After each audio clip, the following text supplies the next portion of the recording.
hard questions for you. Did you have anything at all to do with your daughter's disappearance? Sir? Did you have anything to do with Summer's disappearance? No, sir. Do you have any idea where she might be? I wish to God I did. If I did, we'd go get her. I'd call TBI or whatever and say, look, I did this, I did that, I messed up. Can we please go get her now? I would have done that a long time. I would have done that day one. Do you have any No reason? point in lying. Do you have any reason to believe your wife knows anything? No, I don't think so at all.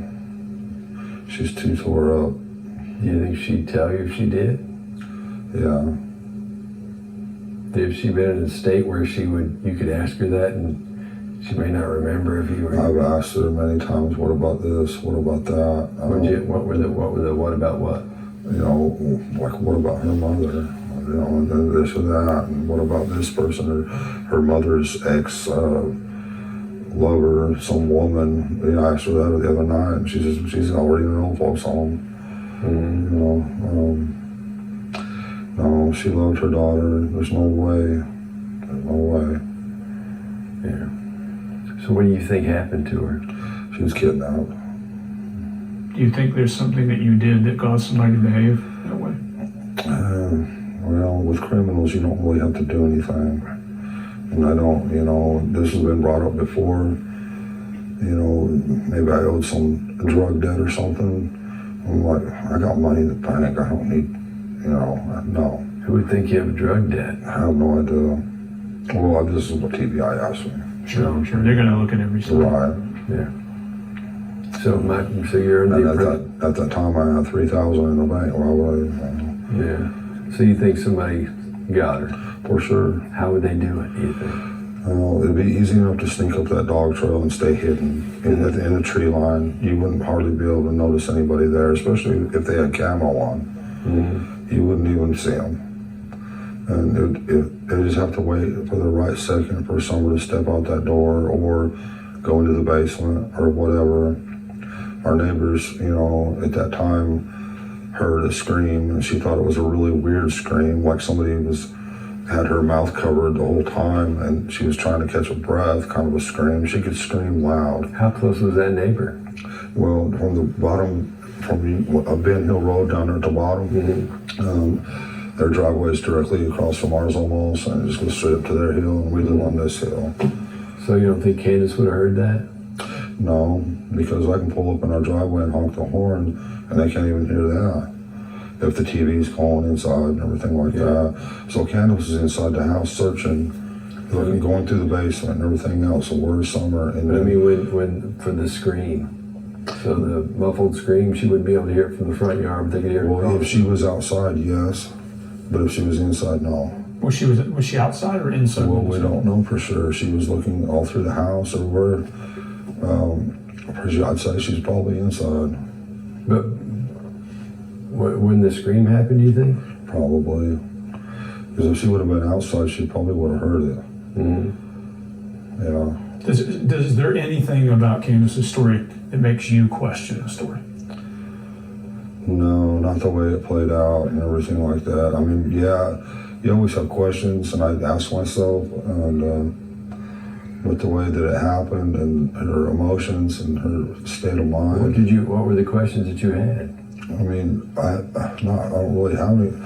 I mean, I don't really have any questions. I mean, did you talk to your boys about what happened? the questions, yeah. Go ahead. My one boy feels bad because he didn't go downstairs and play. And I was really down one day, and my other son comes and he says, Dad, it's not my fault. I says, I know, son, I know it's not your fault. I had to tell him I was sorry for whatever way I was acting, you know. Sometimes you get upset. It's tough. So when you had questions for Candace, let's get back to that for a second. So what were you? Mostly about Allie and Hunter and their family and the way they turned on us suddenly. As soon as Summer got gone, they turned on us, and I didn't understand that. And I don't know the whole story. I wish she was here, and I wish she would have. Hello, good evening, everyone. Hello, good evening, everyone. Welcome back to my mental health and crime channel. My name is Huda London. I'm a licensed cognitive behavior therapist and a licensed mental health counselor. Please like, share, and subscribe if you enjoy the contents in this channel. This was a clip of the interview with Donald Wells, Summer Wells, missing Summer Wells, his father. This interview was conducted by the Behavior Channel. I believe it's one of the most important interviews personally for me, because I personally believe that we got a lot of information from this interview. We got a better picture of what actually happened, according to Don Wells. Summer Moon Wells is still missing. It's 1 year and a couple of days, or maybe 2 weeks. A year and 10 days since Summer was reported missing by her mother, Candice Bly. Candice Bly Wells changed her name to Candice Bly on the 29th of June, the day she took the infamous interview with WHJL. It was Candice and her husband Donald Wells who took the interview. In that interview, we saw a lot of things that basically did not make sense. That was the same day she changed her name to Candice Bly. Her maiden name, she went back to her maiden name, according to WJHL News. And that, for me, is a red flag, because people do not usually go around changing their names back to their maiden name unless they believe that the father was involved. This interview gives us a lot of insight to Don's explanation of what could have happened the day Summer went missing. And you see him talking about the dog trail and that somebody could have been sitting there with the camera or waiting for a perfect moment to go and snatch Summer. I really like the fact that Don Wells said that the neighbor heard a muffled scream, and that was absolutely not what happened, because according to Jody Sue Brown, the neighbor, she clearly said she heard an animal scream, something that sounded like an animal. So that is obviously a loud scream. I think Don Wells ran away with that, unless he planned it with Jody Sue Brown. This is for entertainment purpose only, guys. But he says that the neighbor heard the scream and it sounded like a muffled scream, a very low scream.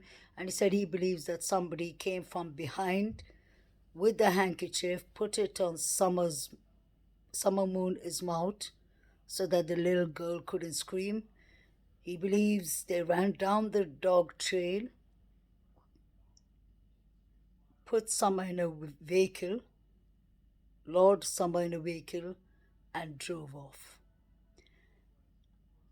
I've always said from day one that this doesn't sit very right with me, especially this part that Don Wells is the one who is being pushing this abduction theory. Don Wells is the one that we've only heard from saying the dog trail.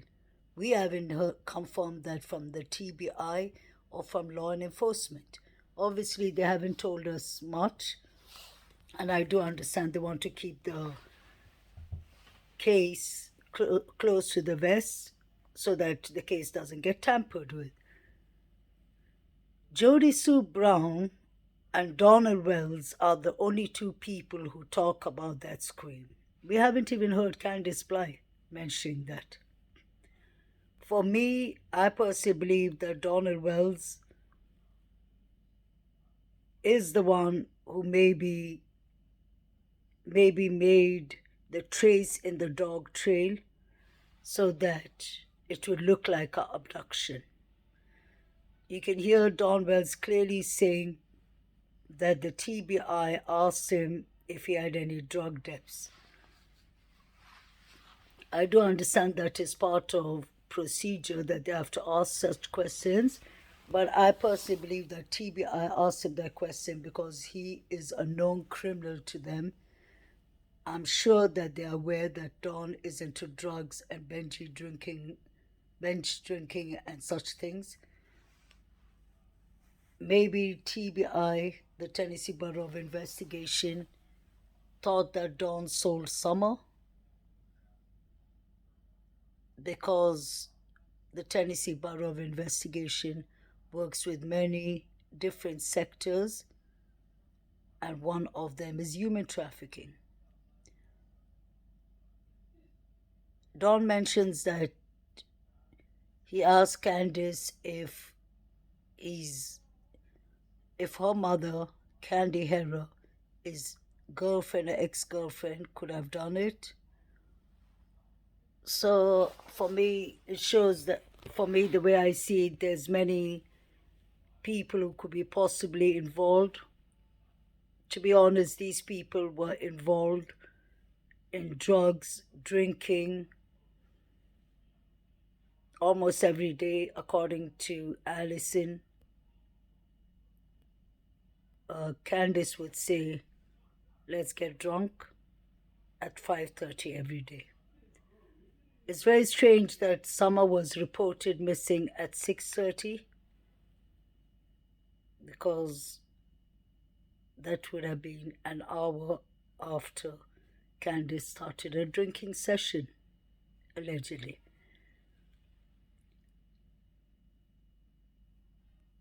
I remember David Dobson said in his interview to The Unmasked that the property was very isolated, Don Wells's property, and that there wasn't any neighbors nearby. But Don is telling the behavior panel that, yeah, we had neighbors and a lot of people who are using meth and other severe drugs around. And he said that the neighbors weren't that far from him and that it was easy to see into his property, but that was a lie. Because according to so many witnesses who've been to the property, they say that the neighbors were quite far from them.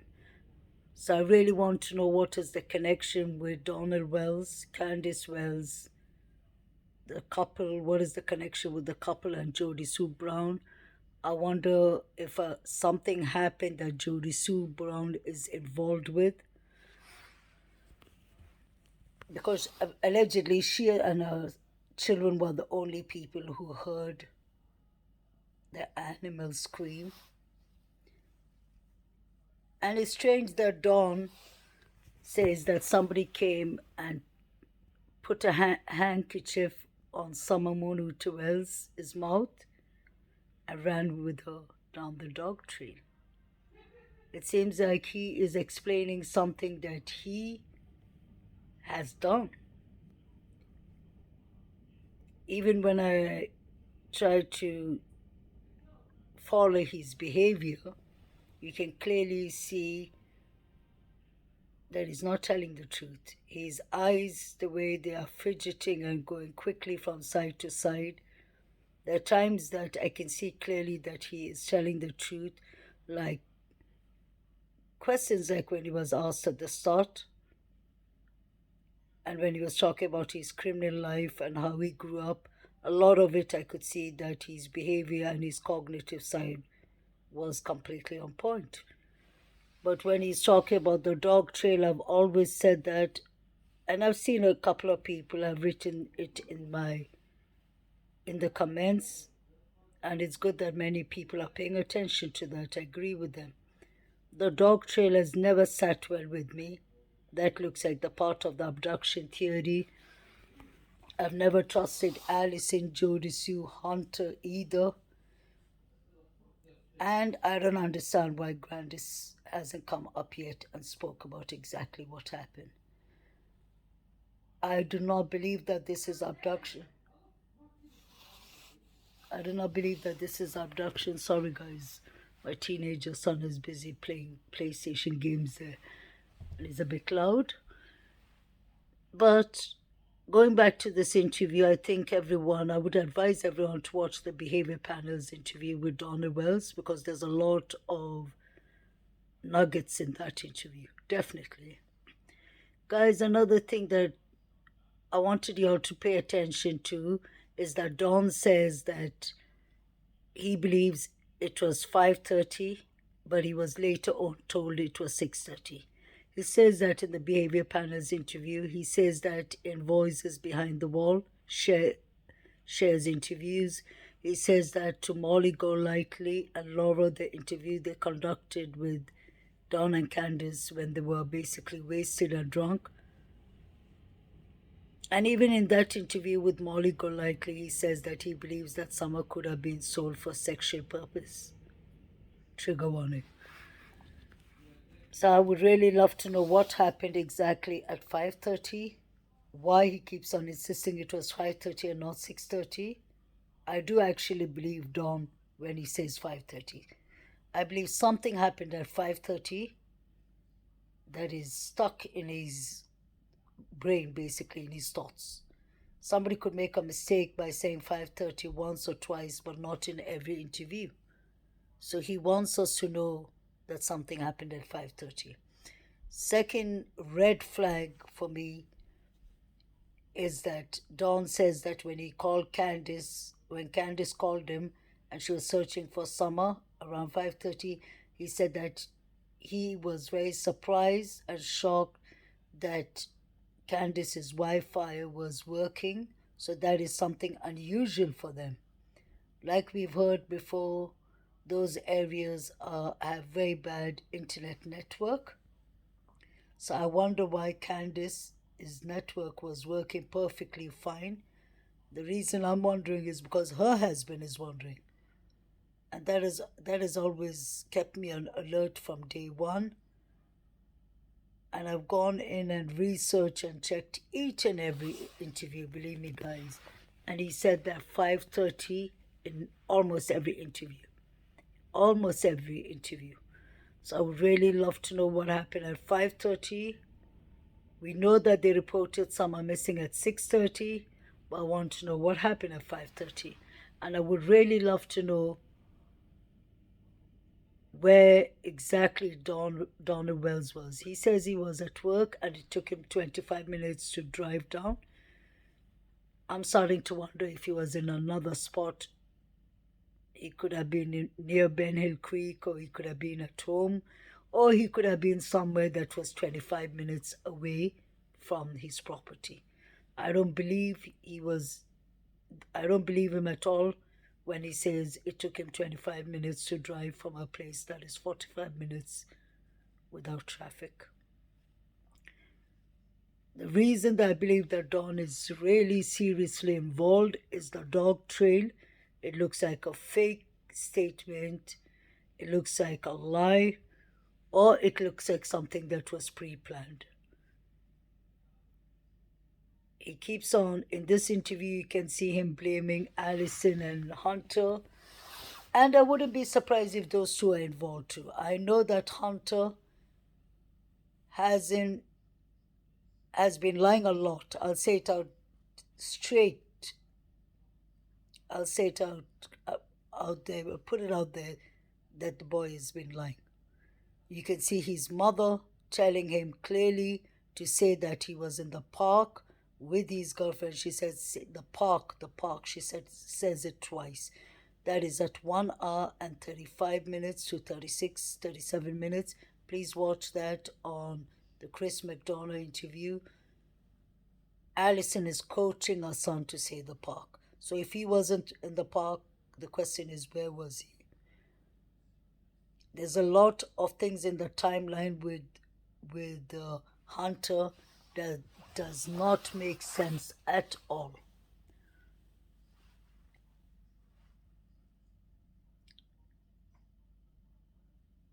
And I don't understand. Candice says that it was Hunter who called her and said he wanted to come along. I've heard Hunter actually saying in the interview that he called Candice, but then over here you hear Donald saying that it was Candice who called Hunter. There's a lot of back and forth going on between Hunter and Candice, so I wonder if something could have happened to Summer on their watch. We could clearly see Hunter splashing water on Summer and Candice telling him to stop. Candice even mentions that in the interview with Chris McDonough, so I wonder if Hunter's rough playing had anything to do with maybe Summer slipping and hitting her head on the rock. Because we did see a bump on her forehead, poor Summer. So I believe that there's something there.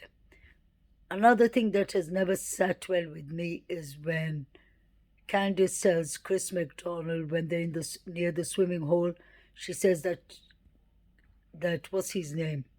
Hunter went behind the bushes and trees near the swimming pond. So I wonder what was the reason, even if he went out to pee or whatsoever, she would have mentioned that. So I really wonder if that is a memory stuck with her. I wonder if he went there after something happened to Summer and maybe he hit Summer somewhere in the swimming hole. The reason I say that is we have recently allegedly found out from the people who work in the swimming hole, the horse pond, they said that Candice's truck was parked there for many hours. So if something happened to Summer in the swimming hole, it's most likely that they would have done something to Summer and hid her off around those areas. Because let's be honest, when somebody does such an offense and such a crime and they are panicking, they would do something very quickly to get rid of the human remains, God forbid. I don't think these two people, Candice and Hunter, would have, God forbid, if something happened to Summer, I don't think they would have kept her in the car for long, because I'm sure they would have been scared that they would have been pulled up by the police. And if they got pulled up, obviously, that would lead them into serious charges. I believe that's the reason Candice called Dawn, and Dawn must have said, just wait, hold on, I'll come. It must have happened earlier that day, honestly. Just because they reported someone missing at 6:30, it doesn't necessarily mean that she went missing at 6:30. And that we can remember clearly from the best example we have is the Trezell West and Jacqueline West's case. They reported the boys missing on the 20th of December, but the boys were last seen at the end of September. So we've heard of false police reports. This wouldn't be the first or the last one. So I believe that Dawn said, just wait for me, I'll come there and I'll tell you what to do. And he must have had them to get rid of some of the evidence. That I really believe. I can even believe that something happened on the 14th of June. The reason that I say that allegedly is because let's not forget the red Toyota Tacoma was seen on the 14th or the 15th of June. And then we have Dudley or John, the guy who used to work for Dawn, who said that he visited on the 14th. His yellow truck was parked there on the 14th. Let's not forget that. And he said that on the 14th, Dawn came to work. He was sitting on the toilet pot that they were obviously fixing for the houses that they built. And he said he looked very devastated. He looked like he was really broken up and that he was in ache. So wonder if something happened on the 14th. I could definitely believe that because there was a lot of activities and a lot of movements going on the 14th. Allegedly, CPS came to visit them on the 14th And I heard that, I don't know if it's rumors, guys, or if it's facts, but I heard that the CPS was going to remove the 4 children out of the property. CPS should have done that job a long time ago. I don't understand why they let these children in such a high risk. And by that I mean the clear example is Orrin and Austin West, aka Sincere and Classic. They didn't even monitor to see how the West was doing with the children. Although the mother complained, Ryan Dean complained that her children did not look well the last visit she saw them. She said they were very hungry, and Orrin had a deep scratch. After the mother reported the West, still CPS did not take any action. So in that case, I really hope that CPS is investigated. And in Summer Moon Utawel's case, I really hope that the CPS is investigated, because they could clearly see that these 2 were messed up people. They shouldn't have had children under their care at all. Look at Candice, she's never sober. She ain't searching for her daughter. She ain't being straightforward and honest with the police. She looks like, I would be honest, she looks like she suffers of bipolar or some kind of mental health disorder, maybe borderline personality or antisocial personality disorder. There's many things I could allegedly see that she could be suffering from. And with the drinking, the alcohol abuse, and the drug abuse in this house, made it just only worse. They were allowing all kind of strangers to come into the house, like we heard before from Allison, allegedly, that Candice would even welcome hitchhikers. She took a hitchhiker from the gas station, I believe, and let him come to her house and stay there for a couple of days. She did the same, God forbid, with Jose. So it's like there is really, really risky patterns of bringing strangers to the house. We all are aware of that, and that is what this woman has been doing for a long time. So I would never expect the Wells 4 children to have been in safe hands, because they were getting strangers coming to the house, drugs, alcohol, and serious things was happening while these 4 innocent children were under the care of these 2 irresponsible people on addiction, etc. It's strange that it's been a year and there's no leads, unless TBI is preparing for the grand jury, which I do believe. I believe that could be one of the reasons that they're taking the funds and giving it the 75,000. The TBI said that they will let the court make the decision to where it will go. I really hope that money goes to good purpose. I heard that it'll go to the children in need. I think the church rescue team or something in Tennessee, and if it goes for the children, I really would appreciate that. Because that part, the reason I'm saying that is we all have been kind enough to be involved in this case, and I think many of us, like me, have chipped in some money or the other for these funds, which I have in a couple of channels. I've sent in super chats, so that I really hope that it went to the right cause, because God is my witness. When I sent those fundings, I remember there's a lot of nonsense and rubbish about it.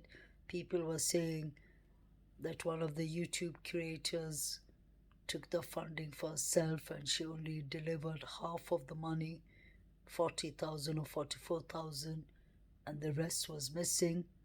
I hope that isn't true, but if it's true, then that is on her. She will have to live with that guilt, because that is really ethically wrong. All the super chats that I've been giving, and like even the contribution I made to the Civic Bank, I really hope that all those fundings goes to the right place. I do not mind it going for children in need, as long as it doesn't go into the pockets of the Wells or into other people's pockets who really don't deserve the funding. I really hope we come to some resolution with Summer's case. Summer needs justice. Summer needs to be found. And whoever did anything to Summer needs to be punished. Justice needs to come for Summer. I really don't believe that Summer's buried anywhere near her house. I've always said that, because I could, from the minute Don said he would see Summer in the resurrection, I knew that was a no-no. I'm really sorry to say. Another thing I always wonder about is the Wells said that they've been going to church for a year and a half, to the Seventh Evangelists Church. So for them to have been going to the church for 1.5 years, it's kind of strange that they did not become members of the church. So I wonder if they were using the church for their own personal gain. I wonder if they were using the church for an alibi, just like they could have been using Hunter as an alibi. Another person that I really wonder about is, although he's a minor, is Hunter himself, because Hunter has impulsive ADHD. He clearly said he did not sleep that night. He was drinking alcohol, beverages, twisted tea. Although he said he had one drink, I do not believe that. And I believe it's a lie when Alison said that she took him to the counselor. He had his mental health counseling after that. Because why would she take her 15-year-old son, who just witnessed something maybe happening to Summer, because his grandmother said he was very traumatized after Candace dropped him at home. So it doesn't make sense, and I'm sure TBI are investigating that. I really do hope they go and check if Hunter did go to mental health that day. Because as a mental health counselor, I am aware of every patient to every client of ours. We do note down when they come into the session and when they leave. Whether it's a private session or whether it's a session that is, whether it's a private counseling session or whether it's a counseling session that the person has been sent by the government, or whether it's a patient who's been sent for mandatory counseling by the courts. Everything is registered. It's just like a doctor's checkup. We have to write in how long time we took with the client, what we spoke about. We have to put in a whole report. So that did not make sense to me. I take that as a red flag. But I'm sure if she went with Hunter, she couldn't be lying about that, because Alison knows it'll be very easily found if her son's been to the counselor. And even if he spoke to his counselor about what happened to Summer, the counselor or the psychologist will usually hand over those files to the court if the judge asks or signs an order to get it. Another thing that makes me wonder is if the three boys, Summer's brothers, could be involved, because Don said himself clearly that he gave all his three boys pocket knives. He bought them pocket knives and they would go down to the creek with the pocket knives. He said that Summer wouldn't go down to the creek, she would just stand up the hill and wait for her brothers to come, and then she would run up the hill. Allegedly, according to Fred Hill, he said that Summer and her brothers would be playing down the creek. So Fred Hill is a neighbor of the Wells. If he is not lying, then that shows us that the Wells are lying. They said that Summer never leaves the hill. We remember Jose said that Summer has left her house many times and that to go running, searching for her. And they found Summer down the hill without a t-shirt. So it just clearly shows us that the Wells are lying. I do not trust the Wells' story. I do not trust Jody Sue Brown. I do not trust Allison. I do not trust Hunter. I do not trust Leslie, Allison's friend. There's just something not right with their stories. Anyway, guys, please like, share, and subscribe. I hope we come to a resolution with Summer's case, because this baby girl deserves to rest in peace, or she deserves to live her life if she's alive. She'll need a lot of counseling and therapy, but we just hope she's alive. It's strange that Candice Wells did not come to the Virgil meetings, to the prayer meetings. She has never made herself available to be searching for her daughter. She changed her name to Candice Bly. These are all red flags. This is not the first person missing in their family. Like we're aware of, Rosemary Bly, that is Candice's little sister, was missing since 2009 up to now. There hasn't been any leads. And I actually wonder if if Candice has any contact with the circus she used to work in. Maybe she got her acting from that circus, the one in Arkansas. Because if she had contact with all the circus people she worked with, there are many of them who do undercover jobs. So she could have had help from them to get rid of Summer, or she could have sold Summer to them. As for Don Wells'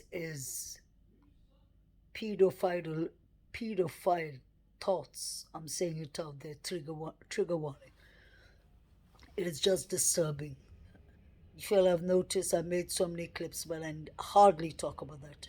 I do not even like to talk about that, since it's an active case and since we do not have proper evidence to that. We've heard Don saying that he was playing house with his stepsisters, and that is evidence enough to know that he was doing sex offense.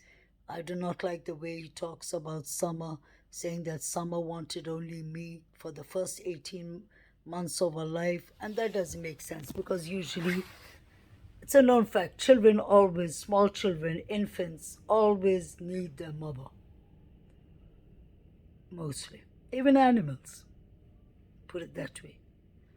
So for him to be saying that Summer was sleeping between me and Candice for the first 5 years, She would say, Daddy, Daddy, I want only you and nobody else. That just shows his pedophile behaviors. Then we have that incident of us, a 5-year-old, 3-year-old girl standing outside a house a couple of months ago after Summer went missing, and Don went and took that little girl to a house, according to him, and the parents said that the mother of the little girl said that Don, was trying to abduct her daughter, do something. Allegedly. We don't know what is what actually, guys, anymore, but it does give us an insight to Don is psychopathic behaviors. I hope we come to an end with all this nonsense. I hope these people, even if they do not go down for murder, for doing something to Summer, I really hope they go down for child negligence, child abuse, child endangerment. They put these poor babies into emotional abuse, mental abuse, psychological abuse, physical abuse. I'm even disappointed, I'll be honest today. I'm really disappointed with Robin Lane. I'm not blaming her, but she should be blamed partly for not reporting the negligence going on. We can say that people will say she did not know anything about it, but I don't believe that. Robin said that Summer loved sitting on her lap and she loved carrying Summer. So as a mental health counselor, I know she could have seen some changes in Summer. Like we could see Summer was holding